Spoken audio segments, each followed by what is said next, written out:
Hey guys, it's the Gundam Boy, and today we're going to be talking about a grenade that I actually don't like. And since I doubt you guys can read the title of the video, it's the G-31 arc grenade. And I have a few reasons why we'll go over it in the video, so let's get right into it. So if you want to avoid this grenade, you can avoid it at the control group warp on. Looking at the stats that it shows us, it has 100 damage, which I think is incorrect, penetration of 4, an outer radius of 10, it has explosive and arc damage, and here in the little description it says it may bounce when it blasts electricity. And may, more like guaranteed.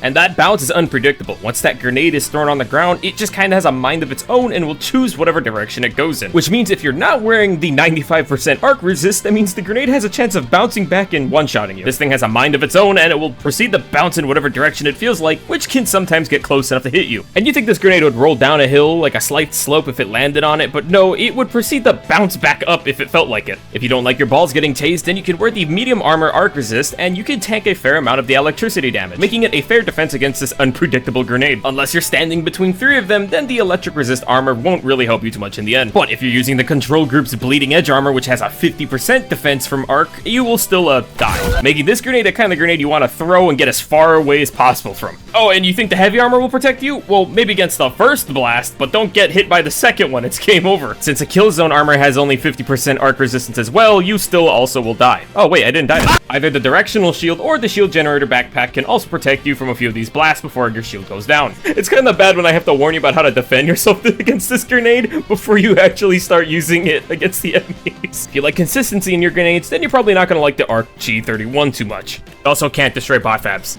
It feels like an RNG grenade. Throw this thing right next to the enemy and you gotta hope that it continuously bounces next to them to keep dealing damage. Otherwise, there's a big chance it may just jump away. For example, right here when I throw the grenade down, it goes off and it deals damage right here, but it proceeds to bounce a little to the right. Goes off again, dealing a little bit more damage, but then it proceeds to bounce even further to the right. Changes its mind, proceeds to bounce back towards all the enemies, do a little bit more damage 2 more times, and then completely vanish. I find that it works better in mega cities where there's a bit more constricted areas like back roads and streets, but good luck trying to pay attention to both the enemies and the placement of your grenade. But when the grenade lands a hit, it can sure as well kill.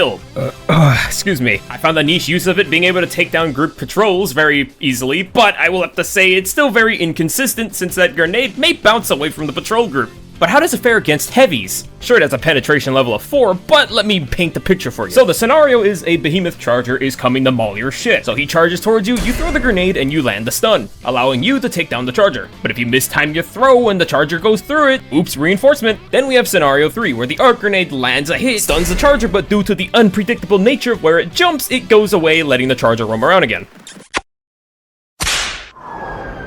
It has the capacity to kill things like heavy units, but have you ever tried to kill an elephant with a angry jumping taser jelly bean? And oh, trust me, I tested it. I threw a bunch of these grenades at something like a Hulk, and that thing got annihilated. But that was using like all the grenades in my pocket. If you're looking for something that's anti-tank to take down a heavy unit, how about I introduce you to the friendly thermite? And since this grenade doesn't do anything to stun or push enemies around like a Bile Titan, throwing a bunch of these arc nades feel like a waste of time since he'll just walk right over it.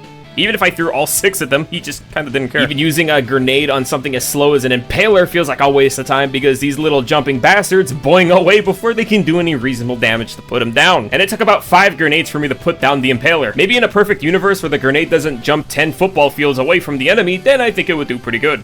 Its effectiveness goes up with how much you throw. If you throw a bunch of them at the goddamn impaler, I don't like this grenade, and it makes me sad, because when I saw that we had an arc grenade, I thought we were getting like a lightning bolt from Zeus kind of situation. But instead we got this bouncing angry taser jelly bean. Tries to fulfill a role that a lot of grenades already do and do better. If you're looking for a grenade that constantly shreds damage into enemies and giant groups, we have the newly buffed incendiary grenades and the pyrotech. It tries to do area denial, but the gas grenade can do that way better. We already have 2 cracked out stun grenades with the urchin being capable of holding back heavy units, and it's never gonna out-tank the anti-tanker itself. And remember when I said that you could destroy patrols with this grenade? So can the hot dog packet itself and the high explosive. If I want something super dead, there's already a drone grenade that does that. And the throwing knife arc will always be way more accurate and easy to predict than something like the arc grenade's next bounce. I was really hoping we got like a lightning bolt from this, but unfortunately that's not the case. It's not my favorite grenade.